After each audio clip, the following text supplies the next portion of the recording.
ಮಗ್ಗಿ ಪುಸ್ತಕ ಚಲನಚಿತ್ರವು ಇದೀಗ ಕನಕಪುರದ ಅರ್ಕಾವತಿ ಚಿತ್ರಮಂದಿರದಲ್ಲಿ ಬಿಡುಗಡೆ ಆಗಿದ್ದು, 50 ದಿನ ಪೂರೈಸಿ 100ನೇ ದಿನಕ್ಕೆ ಕಾಲಿರಿಸುತ್ತಿದ್ದು, ಚಿತ್ರ ನೋಡಿದ ಪ್ರೇಕ್ಷಕರಿಂದ ಉತ್ತಮ ಪ್ರತಿಕ್ರಿಯೆ ವ್ಯಕ್ತವಾಗುತ್ತಿದೆ. ಬಡ ಕುಟುಂಬದ ಅವನಿ ಎಂಬ ಹೆಣ್ಣುಮಗಳ ಸುತ್ತ ನಡೆಯುವ ಘಟನೆಗಳನ್ನು ಇಟ್ಟುಕೊಂಡು ಕನಕಪುರದವರಾದ ಹರಿವರಾಸನಂ ಅವರು ಅವನಿ ಎಂಬ ಕಾದಂಬರಿಯನ್ನಾಧರಿಸಿ ತಾವೇ ಕತೆ, ಚಿತ್ರಕಥೆ ಬರೆದು ನಿರ್ದೇಶನ ಮಾಡಿದ್ದಾರೆ. 4 ಆಯಾಮಗಳಲ್ಲಿ ನಡೆಯುವ ಹೈಪರ್ಲಿಂಕ್ ಕತೆ ಒಳಗೊಂಡ ಮಗ್ಗಿ ಪುಸ್ತಕ ಚಿತ್ರದಲ್ಲಿ ಮಕ್ಕಳ ಜೊತೆಗೆ ಪೋಷಕರಿಗೂ ಉತ್ತಮ ಸಂದೇಶವಿದೆ. ಇದೊಂದು ಕುಟುಂಬ ಸಮೇತ ನೋಡಬಹುದಾದ ಚಿತ್ರವಾಗಿದ್ದು, ಕನಕಪುರದಲ್ಲಿಯೂ ಚಿತ್ರ ಬಿಡುಗಡೆ ಆಗಿದೆ. ಎಲ್ಲರೂ ನೋಡಿ ಆರೈಸಿ ಎಂದು ಕನಕಪುರ ತಾಲೂಕಿನ ಮರಳೆ ಗ್ರಾಮದವರಾದ ಸಹ ನಿರ್ಮಾಪಕ ಸುನಿ ಅವರು ಹೇಳಿದರು. ಚಿತ್ರದ ಪ್ರಮುಖ ಪಾತ್ರಗಳಲ್ಲಿ ರಂಜನ್ ಕಾಸರಗೋಡು, ರಾನ್ವಿ ಶೇಖರ್, ಮಹೇಶ್, ಮೋಹಿತ್, ಮೈಸೂರು ರಮಾನಂದ್, ಮೂಗು ಸುರೇಶ್, ಮೇಘಶ್ರೀ, ರಕ್ಷಾ ಗೌಡ, ಮಿಮಿಕ್ರಿ ಗೋಪಿ, ಚಂದ್ರಪ್ರಭಾ, ರಘು ರಾಮನಕೊಪ್ಪ ನಟಿಸಿದ್ದಾರೆ. ನಾನು ಹುಲಿ ಮೀಸ ಮುಂಜಾನೆ ನಂಜೇಗೌಡರ ಮಗ ಹುಲಿಯಪ್ಪ. ಅಂದರೆ ಮಗ್ಗಿ ಪುಸ್ತಕ ಸಿನಿಮಾದಲ್ಲಿ ಒಬ್ಬ ಹೋರಾಟಗಾರ, ಬದುಕೇ ಒಂದು ಹೋರಾಟ. ಅದ್ರ ಜೊತೆಯಲ್ಲಿ ನಾನು ಕನಕಪುರಕ್ಕೆ ಬಂದಿದ್ದೀನಿ. ಕನಕಪುರದಲ್ಲಿ ಬೇಕಾದಷ್ಟು ಸಾರಿ ಬಂದಿದ್ದೀನಿ ನಾಟಕಗಳಿಗಾಗಿ. ಆದರೆ ಈ ಬಾರಿ ಬಂದಾಗ ಭಾಳ ಸಂತೋಷ ಆಯಿತು. ಯಾಕೆ ಅಂತ ಹೇಳಿದ್ರೆ, ಒಂದು ಕನ್ನಡ ಚಿತ್ರ ಇತ್ತೀಚಿನ ದಿನಗಳಲ್ಲಿ 2 ವಾರ 3 ವಾರಕ್ಕೆ ಬಂದು ಹೊರಟೋಗ್ತಾ ಇರುತ್ತೆ. ಆದರೆ 50 ದಿನಗಳ ಕಾಲ ಮುನ್ನುಗ್ಗಿ ನಡೀತಾ ಇದೆ. ಬಹುಶಃ ಈ ವರ್ಷದಲ್ಲಿ 100 ದಿನಗಳನ್ನ ಓಡುವಂಥ ಒಂದು ವಿಶೇಷವಾದ ಚಿತ್ರ ಆಗುತ್ತಿದ್ದು. ನೋಡಿ, ಇಲ್ಲಿ ಮಗ್ಗಿ ಪುಸ್ತಕ ಅಂತ ಇದೆ. ಇಲ್ಲಿ ಭಾಳ ವಿಶೇಷತೆ ಇದೆ. ಬರೀ ಮಗ್ಗಿ ಪುಸ್ತಕ ಅಂತಿಲ್ಲ, ಇವೆಲ್ಲ ನಂಬರ್ಗಳಲ್ಲಿರೋದು, ಮೊಬೈಲ್ ನಂಬರ್. ಅದೇನು ಅಂತ ತಿಳಿಬೇಕಾದರೆ ಸಿನಿಮಾವನ್ನು ನೋಡಬೇಕು. ಇಲ್ಲಿ ಸಿನಿಮಾದಲ್ಲಿ ಮಗ್ಗಿ ಪುಸ್ತಕದಲ್ಲಿ ಏನು ಹೇಳಿದೆ, ಎಜುಕೇಷನ್ ಬಗ್ಗೆ ಹೇಳಿದೆ. What is education? ಎಜುಕೇಷನ್ ಅಂದ್ರೇನು? ಗೊತ್ತಿದ್ದವರು ಗೊತ್ತಿಲ್ಲದೆ ಇರೋರಿಗೆ ಗೊತ್ತು ಮಾಡಿಸ್ಬೇಕಾದ್ರೆ ಗೊತ್ತಾಗ್ಸೋದು ಎಜುಕೇಷನ್. ಇವತ್ತಿನ ದಿನ ಏನಾಗಿದೆ, ಆನ್ಲೈನ್ ಎಜುಕೇಷನ್ ಎಲ್ಲ ಕಡೆ. ಆನ್ಲೈನ್ ಇಲ್ಲದೆ ನಾವು ಬದುಕೋಕ್ಕೆ ಆಗಲ್ಲ. ದುಡ್ಡನ್ನು ಯಾರು ಜೋಬಲ್ಲಿ ಇಟ್ಕೊಂಡು ಓಡಾಡೋಕ್ಕಾಗಲ್ಲ. ಮೊಬೈಲ್ ಒಳಗಡೆನೇ ಮಡಿಕೊಂಡಿರ್ತೀವಿ ನಾವು. ಯಾಕೆ ಆನ್ಲೈನು ಬಹಳ ಮುಖ್ಯ ಆಗುತ್ತೆ. ಆನ್ಲೈನ್ ಕ್ಲಾಸ್ಗೆ ಜೊತೆಗೆ ಆನ್ಲೈನ್ ಜೊತೆಗೆ ಎಜುಕೇಷನ್ ಮಸ್ಟ್ ಅಂಡ್ ಶುಡ್ ಬೇಕೇ ಬೇಕು. ಅದಿಲ್ಲ ಅಂತ ಹೇಳಿದ್ರೆ ಬದುಕೋದಕ್ಕೆ ಆಗಲ್ಲ. ಅದೆಲ್ಲದಕ್ಕಿಂತ ಮೊದಲನೇ ಗುರು ತಾಯಿ, 2ನೇ ಗುರು ಮೇಷ್ಟ್ರು, 3ನೇ ಗುರು ಮೊಬೈಲೇ. ಯಾಕೆಂದ್ರೆ ಗೊತ್ತಿಲ್ಲದೆ ಇರೋ ವಿಚಾರವನ್ನು ತಿಳಿಸುತ್ತೆ. ಆದ್ರೆ ಮೊಬೈಲ್, ಇದು ನಮ್ಮ ಮಗ್ಗಿ ಪುಸ್ತಕದಲ್ಲಿ ಏನು ಹೇಳ್ತೀವಿ ಅಂತ ಹೇಳಿದ್ರೆ, ನಾವು ಹೋರಾಟಗಾರ, ಬಡತನದ ಬದುಕು, ಬೆಂದು ನೊಂದೋಗಿರ್ತೀನಿ, ನನ್ನ ಸಂಸಾರವೇ ಇಡೀ ಬಡತನದ ಕೂಪದಲ್ಲಿರುತ್ತೆ. ನನ್ನ ಮೊಮ್ಮಗಳಿಗೆ ಒಂದು ಮೊಬೈಲ್ ತಗೊಳೋದಕ್ಕೂ ನನ್ನ ಕೈಲಿ ಶಕ್ತಿ ಇರಲ್ಲ. ಆದರೆ ಅವಳು ತಗೊಳ್ತಾಳೆ. ಭಾಳ ಕಷ್ಟಪಟ್ಟು ಅದನ್ನು ಒದಗಿಸುವಂಥ ಸಂದರ್ಭ ಇದೆಯಲ್ಲ, ಅದನ್ನ ನೋಡಿ ನೀವು ತಿಳಿಬೇಕು. ಯಾಕೆಂದರೆ ಇವತ್ತು ಮೊಬೈಲು ಎಲ್ಲರ ಕೈಲಿ ಸಿಕ್ಕಿದಾಗ ಆಟ ಆಡ್ತೀಯ. ಮೊಬೈಲ್ಗೆ ಅಡಿಕ್ಟ್ ಆದವ್ರನ್ನ ಬಿಡಿಸೋದು ಕಷ್ಟ. ಚಟ ಇದಿರುತ್ತಲ್ಲ, ಚಟ ಬಿಡಿಸ್ಬಿಡ್ಬೋದು. ಆದರೆ ಮೊಬೈಲ್ ಚಟ ಬಿಡ್ಸೋಕ್ಕಾಗ್ತಾ ಇಲ್ಲ. ಯಾಕೆಂದರೆ ಯುವಕರು ಯುವತಿಯರು ಎಲ್ಲರೂ ಅತಿ ಹೆಚ್ಚು ಭಾಳ ಬೇಗ ಮೊಬೈಲ್ಗೆ ಅಡಿಕ್ಟ್ ಆಗಿಬಿಡ್ತಾರೆ. ಅಡಿಕ್ಟ್ ಆಗಿಬಿಟ್ರೆ ಇದಕ್ಕೆ ಹೋಗ್ಬೇಕಾದ್ರೂ ಮೊಬೈಲ್ ಹಿಡ್ಕೊಂಡೇ ಹೋಗ್ತಾರೆ.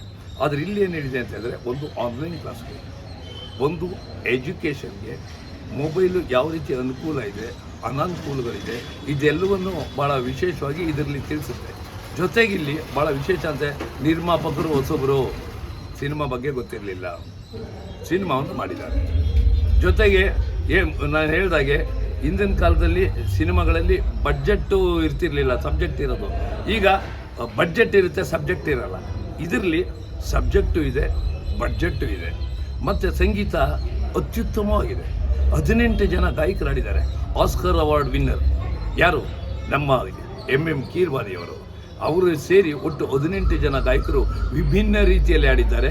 ಅದನ್ನು ಸಂಗೀತ ಸಂಯೋಜನೆಯನ್ನು ಮಾಡಿರುವಂಥವರು ಪ್ರಪ್ರಥಮ ಚಿತ್ರ ಯಶಸ್ನಾಚಪ್ಪ. ಅತ್ಯುತ್ತಮವಾದ ಗೀತೆ.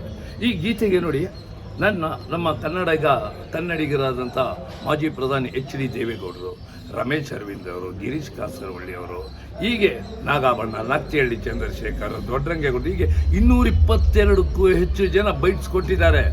ಇದು ಉತ್ತಮವಾದ ಕಥಾಂತರದ ಚಿತ್ರ ಅಂತ. ನಾನು ಕನಕಪುರದ ಈ ನಿವಾಸಿಗಳಿಗೆ, ಸುತ್ತಮುತ್ತಲಿನಂಥ ಗ್ರಾಮಾಂತರ ಪ್ರದೇಶದ ಯುವಕರು ಯುವತಿಯರಿಗೆ, ಜನತೆಗೆ, ಪ್ರೇಕ್ಷಕ ಪ್ರಭುಗಳಿಗೆ ನನ್ನ ಕೋರಿಕೆ ಏನಪ್ಪ ಅಂತ ಹೇಳಿದ್ರೆ, ದಯಮಾಡಿ ಮಗ್ಗಿ ಪುಸ್ತಕ ಸಿನಿಮಾವನ್ನು ನೋಡೋದ್ರ ಮುಖ್ಯನ ಮೊಬೈಲ್ ಅನುಕೂಲಗಳು ಯಾವ ರೀತಿ ಇರುತ್ತೆ, ಮೊಬೈಲ್ನ ಯಾವ ರೀತಿ ಉಪಯೋಗಿಸ್ಕೋಬೇಕು, ಬಡತನ ನಮಗಿರುತ್ತೆ, ನಾವು ಬಡತನದಲ್ಲೇ ಸಾಯಬಾರ್ದು, ಸಿರಿವಂತರಾಗಬೇಕು, ಅದೆಲ್ಲವನ್ನು ಇದರಲ್ಲಿ ಭಾಳ ವಿಶೇಷವಾಗಿ ಮನ ಮುಟ್ಟೋ ರೀತಿಯಲ್ಲಿ ನಿರ್ದೇಶನ ಮಾಡಿದ್ದಾರೆ. ನಿರ್ದೇಶನ ಮಾಡಿದವರು ಯಾರು? ಕನಕಪುರದವರು. ಹರಿವರಾಸನ ಕಾದಂಬರಿಯನ್ನು ಬರೆದು ಕತೆ, ಚಿತ್ರಕಥೆ, ಸಂಭಾಷಣೆ ಬರೆದು ಅತ್ಯುತ್ತಮವಾಗಿ ನಿರ್ದೇಶನವನ್ನು ಮಾಡಿದ್ದಾರೆ. ನೀವು ನೋಡಿದಾಗ, ಪ್ರೇಕ್ಷಕರು ನೋಡಿದಾಗ ಕಣ್ಣಲ್ಲಿ ನೀರಾಗ್ತಾರೆ, ನಗುತ್ತಾರೆ. ಒಬ್ಬೊಬ್ಬ ಇಷ್ಟು ಸಿನಿಮಾ 25 ವರ್ಷದ ನಂತರ ಈ ಥರ ಸಿನಿಮಾ ಬಂತಲ್ಲ ಅಂಥೇಳಿ ಉದ್ಗಾರವನ್ನು ಮಾಡ್ತಾರೆ. ದಯಮಾಡಿ ನಾನು ಗ್ರಾಮೀಣ ಪ್ರದೇಶದವರಿಗೆ, ಕನಕಪುರದ ನಿವಾಸಿಗಳಿಗೆ, ವಿದ್ಯಾವಂತ ಯುವ ಜನತೆಗೆ ನಾನು ಕೇಳ್ಕೊಳ್ಳೋದೇನಪ್ಪ ಅಂತ ಹೇಳಿದ್ರೆ, ದಯಮಾಡಿ ಮಗ್ಗಿ ಪುಸ್ತಕವನ್ನು ನೋಡೋದ್ರ ಮುಖೇನ ಹೆಚ್ಚಿನ ಜನ ಬಂದು ನಮ್ಮ ಕನ್ನಡ ಚಿತ್ರವನ್ನು, ಅತ್ಯುತ್ತಮವಾದ ಒಂದು ಕನ್ನಡ ಚಿತ್ರ 50 ದಿನ ದಾಟಿದೆ, 100ನೇ ದಿನ ಓಡೋದಕ್ಕೆ ನೀವು ಸಹಕರಿಸಬೇಕಾಗಿ ನಾನು ನಿಮ್ಮಲ್ಲಿ ವಿನಮ್ರವಾಗಿ ವಿನಂತಿಸ್ಕೊಳ್ತೀನಿ. ನಮಸ್ಕಾರ. ಇವತ್ತು ಕನಕಪುರದ ಅರ್ಕಾವತಿ ಥಿಯೇಟ್ರಲ್ಲಿ 50ನೇ ದಿನ ಆದಮೇಲೆ ಇಲ್ಲಿ ರಿಲೀಸ್ ಆಗಿದೆ. ಜನರ ಬಹುಬೇಡಿಕೆ ಮೇಲೆ ಇಲ್ಲಿ ರಿಲೀಸ್ ಮಾಡಿದ್ವಿ ಸಿನಿಮಾನ. ಆಮೇಲೆ ಚೆನ್ನಾಗಿ ಹೋಗ್ತಿದೆ ಸಿನಿಮಾ. ಇಲ್ಲಿ ಚೆನ್ನಾಗಿ ಹೋಗ್ತಿರೋ ಕಾರಣಕ್ಕೆ ನಮ್ಮ ಇಡೀ ಚಿತ್ರತಂಡ ಇಲ್ಲಿಗೆ ಆಡಿಯನ್ಸ್ನ ಭೇಟಿ ಮಾಡಬೇಕು ಅಂತ ಹೇಳ್ಕೊಂಡಿದ್ದೆ. ಇದು ಭಾಳ ಖುಷಿ ಇದೆ. ಆಮೇಲೆ ಈ ಸಿನಿಮಾ ಕಾಣಿಸ್ಕೊಂಡ್ರೆ ಭಾಳ ಖುಷಿ ಇದೆ. ಆಮೇಲೆ ಹರಿವರಸನ್ ಸರ್ ಮೊದಲೇ ಇದೊಂದು ಬುಕ್ ಬರೆದು ರಿಲೀಸ್ ಮಾಡಿದರು. ಅದ್ರ ಮೇಲೆ ಮಾಡಿರುವಂತಹ, ಆ ಬುಕ್ ಮೇಲೆ ಮಾಡುವಂಥ ಸಿನಿಮಾ ಈಗಿನ ಸಮಾಜಕ್ಕೆ ಬೇಕಾಗಿರುವಂಥ ಒಂದಷ್ಟು ಕಂಟೆಂಟ್ಗಳನ್ನು ಇಟ್ಕೊಂಡು, ಅಂದರೆ ಮೆಸೇಜ್ ಹೇಳುವಂಥ ಒಂದು ಕಂಟೆಂಟ್ ಇಟ್ಕೊಂಡು, ನಾವು ಏನು ನೀವು ರೆಕಾರ್ಡ್ ಮಾಡ್ತಿರೋ ಥರ ಫೋನ್ ಇದ್ರ ಮೇಲೆ ಬೇಸಿಟ್ಕೊಂಡೆ ಎಷ್ಟು ಒಳ್ಳೇದಿದೆಯೋ ಫೋನಿಂದ ಅಷ್ಟೇ ಮಾರಕ ಅನ್ನೋದ್ರ ಮೇಲೂ ಕತೆ ಮಾಡ್ಕೊಟ್ಟಿರೋ ಕತೆ. ಐ ಥಿಂಕ್ ನೋಡಿದ್ರೆ ಎಲ್ಲರೂ ಇದುವರೆಗೆ ಏನು ನಮ್ಮ ಬೇರೆ ಕಡೆ ಬೆಂಗಳೂರು, ಬೇರೆ ಕಡೆ ಎಲ್ಲ ರಿಲೀಸ್ ಆಗಿ ಜನ ಏನು ನಮ್ಗೆ ಅದ್ಭುತವಾದ ರೆಸ್ಪಾನ್ಸ್ ತೋರಿಸಿ ಸಿನಿಮಾ 50 ದಿನ ಪೂರೈಸಿದ್ರು. ಇಲ್ಲೂ ಕೂಡ ಇದೇ ಥಿಯೇಟ್ರಲ್ಲಿ ಕೂಡ ಸಿನಿಮಾ ಓಡ್ತಾನೆ ನಂಬಿಕೆ ನಮಗೂ ಇದೆ. ಮಿಡಿ ಚಿತ್ರತಂಡಕ್ಕಿದೆ. ಭಾಳ ಒಳ್ಳೆ ಕತೆ. ಪ್ರತಿಯೊಬ್ಬ ಕಲಾವಿದನು ಅದ್ಭುತವಾಗಿ ಆ್ಯಕ್ಟ್ ಮಾಡಿದ್ದಾರೆ. ಪ್ರತಿಯೊಬ್ಬ ಕಲಾವಿದರಿಗೂ ಪರ್ಫಾರ್ಮ್ ಮಾಡೋಕ್ಕೆ ಒಂದು ಒಳ್ಳೆ ಒಂದು ಒಳ್ಳೆ ಸಿನಿಮಾ, ಒಂದು ಒಳ್ಳೆ ಕತೆ. ಐ ಥಿಂಕ್ ನಾನು ಕೇಳೋದು ಕನಕಪುರ ಜನತೆಲಿ ಈ ಥರದ ಸಿನಿಮಾನ ಬರೀ ಚಿಕ್ಕ ಮಕ್ಕಳು ಅಂತಲ್ಲ, ಈ ಚಿಕ್ಕ ಮಕ್ಕಳು ಮೊಬೈಲ್ ಕೊಡಬಾರ್ದು ನಾವು ಅಂದರೆ ಅದು ದೊಡ್ಡವರೇ ನೋಡ್ಬೇಕು ಬೇರೆ. ಸೊ ಹಂಗಾಗಿ ಪ್ರತಿಯೊಬ್ಬರು ವಯಸ್ಕರು ಪ್ರತಿಯೊಬ್ಬರು ನೋಡುವಂಥ ಚಿತ್ರ. ಕನಕಪುರದ ಮಹಾಜನತೆ ಬಂದು ಈ ಸಿನಿಮಾ ನೋಡಿ ನಮ್ಮ ಇಡೀ ಚಿತ್ರತಂಡ ಪ್ರೋತ್ಸಾಹ ಕೊಡಿ ಅಂತ ಕೇಳ್ಬೋದು. ಟೈಮಲ್ಲಿ ಅವಶ್ಯಕತೆ ಇತ್ತು. ಆ್ಯಕ್ಚುಲಿ ಮೊಬೈಲ್ನ ಅವಶ್ಯಕತೆ ತುಂಬ ಇದೆ ಸರ್. ಅಂದರೆ ಬೇಸಿಕ್ ಮಕ್ಕಳಿಗೆ ಅವಶ್ಯಕತೆ ಇಲ್ಲ ಅಂತ ಅನ್ಸುತ್ತೆ. ನಾನು ಹೇಳ್ತಿರೋದು 5ನೇ ಕ್ಲಾಸ್ 6ನೇ ಕ್ಲಾಸ್ 7ನೇ ಅಷ್ಟರವರೆಗೂ ಮಕ್ಕಳಿಗೆ ಆಫ್ಟರ್ ಕಾಲೇಜ್ ಮೇಲೆ ಬೇಕಾಗಬಹುದು ಫೋನು. ಆಮೇಲೆ ಇನ್ನೊಂದಲ್ಲ ಆ ತಂದೆ ಫೋನ್ ಇರುತ್ತಲ್ಲ ಅದನ್ನೇ ಬಳಸ್ಕೋಬೋದು. ಅವ್ರ ಕೈಲೇ ಮೊಬೈಲ್ ಕೊಟ್ಟು ನಾವು ಇವಾಗ ಮಕ್ಕಳು ಊಟ ಮಾಡೋಕ್ಕೂ ಫೋನ್ ನೋಡ್ತಾ ಇರ್ತಾರೆ. ಸಂಜೆ ಆದರೆ ಈಗ ನಾವೆಲ್ಲ ಚಿಕ್ಕ ಹುಡುಗರು ರೋಡಲ್ಲಿ ಗಿಲ್ಲಿ ಬುಗುರಿ ಅವು ಇವು ಆಟ ಆಡ್ತಿದ್ವಿ. ಈಗಿನ ಮಕ್ಕಳು ಆಟಾಡೋಕ್ಕೆ ಬರಲ್ಲ. ಕ್ರಿಕೆಟ್ ಒಂದು ಆಟ ಆಡ್ಬೋದೇನೋ ಬಿಟ್ಟರೆ ಇನ್ನು ಗ್ರೌಂಡಲ್ಲಿ ಮಕ್ಕಳು ಒಟ್ಟಿಗೆ ಸೇರೋದೇ ಇಲ್ಲ. ಅವ್ರವ್ರ ಪಾಡಿಗೆ ಅವ್ರವ್ರ ಮನೇಲಿ ಮೊಬೈಲ್ ಇಟ್ಕೊಂಡು ಕೂತ್ರೆ ಮುಗಿದೋಯ್ತು. ಸೊ ಆ ಕಾರಣಕ್ಕೆ ಸರ್ಕಾರ ಏನು ಬ್ಯಾನ್ ಮಾಡಿದೆಯೋ ಅದ್ರ ಬಗ್ಗೆ ನಂಗೆ ಭಾಳ ಖುಷಿ ಇದೆ. ಆ್ಯಕ್ಚುಲಿ ಫೋನ್ ಬ್ಯಾನ್ ಮಾಡೋದು ತುಂಬ ಒಳ್ಳೆಯದಾಯಿತು. ಕೆಲವು ಸೋಷಿಯಲ್ ಮೀಡಿಯಾ ಆ ಥರದ್ದೆಲ್ಲ ಬಳಸಬಾರ್ದು ಅಂತೇಳಿ ಮಾಡಿದ್ದಾರೆ. ಐ ಥಿಂಕ್ ಅದು ಒಳ್ಳೆ ನಿರ್ಧಾರನೇ ಅಂತ ಅನ್ಸುತ್ತೆ. ಆಮೇಲೆ ಈ ಥರದ್ದೆಲ್ಲ ಅಂದರೆ ಚಿಕ್ಕ ಪುಟ್ಟದ್ದು ಅಂತ ಅನ್ಸ್ಬೋದು. ಈ ಥರದ ಕೆಲವೊಂದು ನಿರ್ಧಾರಗಳನ್ನ ಮುಂದೆ ಹೋಗ್ತಾ ತೊಗೊಳೋದು ಭಾಳ ಒಳ್ಳೆಯದು ಅಂತ ಅನ್ಸುತ್ತೆ. ಅಂದರೆ ಎಲ್ರಿಗೂ ಇದನ್ನು ರೂಲ್ಸೇ ಮಾಡಬೇಕಾಗುತ್ತೆ. ನಾವು ರೂಲ್ಸ್ ಮಾಡ್ದೇ ಯಾರು ಅದನ್ನು ಕೇಳಲ್ಲ. ಸೊ ಹಂಗಾಗಿ ಯಾರು ಅಂದರೆ ಅವರವರೇ ಅರ್ಥ ಮಾಡ್ಕೊಂಡು ನಾನು ಇನ್ಕ್ಲೂಡಿಂಗ್ ನನ್ನ ಸೇರಿ ಹೇಳ್ತಿರೋದು. ನಮ್ಮನ್ನು ಸೇರಿ ನಾವಾಗಿ ಯಾವುದೂ ರೆಡಿ ಮಾಡ್ಕೊಳ್ಳಲ್ಲ. ಇಲ್ಲಿ ಎಲ್ರಿಗೂ ಸ್ಪೀಡೇ ಮಾಡಬೇಕಾಗಿರೋದ್ರಿಂದ ಐ ಥಿಂಕ್ ಆ ಥರ ಕೆಲವೊಂದು ಈ ಥರದ ತುಂಬ ಗಟ್ಟಿ ನಿರ್ಧಾರನ ತೊಗೊಳ್ಳೋದು ಅವಶ್ಯಕತೆ ಇದೆ. ಇನ್ನೂ ತುಂಬ ದೊಡ್ಡ ಮಟ್ಟದಲ್ಲಿ ಅವಶ್ಯಕತೆ ಇದೆ. ಇದು ಶುರು ಇರ್ಬೋದು ಮೋಸ್ಟ್ಲಿ. ಒಳ್ಳೆಯ ನಿರ್ಧಾರನ ಆ್ಯಕ್ಚುಲಿ ನನ್ನ ಪ್ರಕಾರ ಒಳ್ಳೆಯ ನಿರ್ಧಾರ. ಅವರು ಮಗ್ಗಿ ಪುಸ್ತಕ ಹಾಗಂತ ಮೊಬೈಲ್ನ ಒಂದು ಒಳ್ಳೆಯದಕ್ಕೆ ಯೂಸ್ ಮಾಡೋದಕ್ಕೆ ಮಾತ್ರ ಯೂಸ್ ಮಾಡಬೇಕು. ಈಗ ಮೊಬೈಲ್ ಎಲ್ಲನೂ ಅವಶ್ಯಕತೆ ಇರುತ್ತೆ. ಅದನ್ನು ಯಾವ ರೀತಿ ಬಳಕೆ ಮಾಡಬೇಕು ಅನ್ನೋದು ನಮಗೆ ಗೊತ್ತಿರಬೇಕು ಸರ್. ಮೊಬೈಲ್ ತುಂಬಾ ಮುಖ್ಯ. ಈಗಿನ ಜನ್ರೇಷನ್ಗೆ ಮೊಬೈಲ್ ತುಂಬಾ ಮುಖ್ಯ. ಅದನ್ನು ಎಷ್ಟು ಉಪಯೋಗಕ್ಕೆ ನಾವು ಯೂಸ್ ಮಾಡ್ಕೊತೀವೋ ಅದು ಒಳ್ಳೆಯದು ಸರ್. ಸುಮ್ಮನೆ ಡಿಸ್ಅಡ್ವಾಂಟೇಜಸ್ಗೆಲ್ಲ ಯೂಸ್ ಮಾಡಿಕೊಂಡು ನಮ್ಮ ಹೆಲ್ತ್ ಬಗ್ಗೆ, ನಮ್ಮ ಫ್ಯೂಚರ್ ಬಗ್ಗೆ ಹಾಳು ಮಾಡ್ಕೊಳ್ಳೋದು ಚೆನ್ನಾಗಿರುತ್ತೆ. ಈ ಒಂದು ಕೊರೋನಾ ಟೈಮಲ್ಲಿ ಎಲ್ರಿಗೂ ಮೊಬೈಲ್ ತುಂಬಾ ಅವಶ್ಯಕತೆ ಇತ್ತು. ಯಾಕಂದರೆ ಆವಾಗ ಸ್ಕೂಲ್ ಕಾಲೇಜಸ್ಗಳು ಏನೂ ಇರ್ತಿರ್ಲಿಲ್ಲ. ಆನ್ಲೈನ್ ಕ್ಲಾಸಸ್ಸೇ ಜಾಸ್ತಿ ಇರ್ತಾ ಇದ್ದಿದ್ದು. ಓದಬೇಕಾದಂಥ ಮಕ್ಕಳುಗಳಿಗೆ ಮೊಬೈಲ್ ತುಂಬಾ ಬೇಕಾಗಿತ್ತು. ಅದರಿಂದನೇ ಕೆಲವು ಮಕ್ಕಳುಗಳು ಮೊಬೈಲ್ಗೆ ತುಂಬ ಅಡಿಕ್ಟ್ ಆಗಿ ಸುಮ್ಮನೆ ಜಸ್ಟ್ ಬೇರೆ ಥರ ಎಲ್ಲ ಲೈಕ್ ಗೇಮ್ಸ್ ಆಗಿರ್ಬೋದು, ಸೋಷಿಯಲ್ ಮೀಡಿಯಾದಲ್ಲಿ ಜಾಸ್ತಿ ಅಡಿಕ್ಷನ್ ಆಗಿರ್ಬೋದು, ಇದೆಲ್ಲ ಒಂದು ಕಂಡು ಬಂದಿದೆ.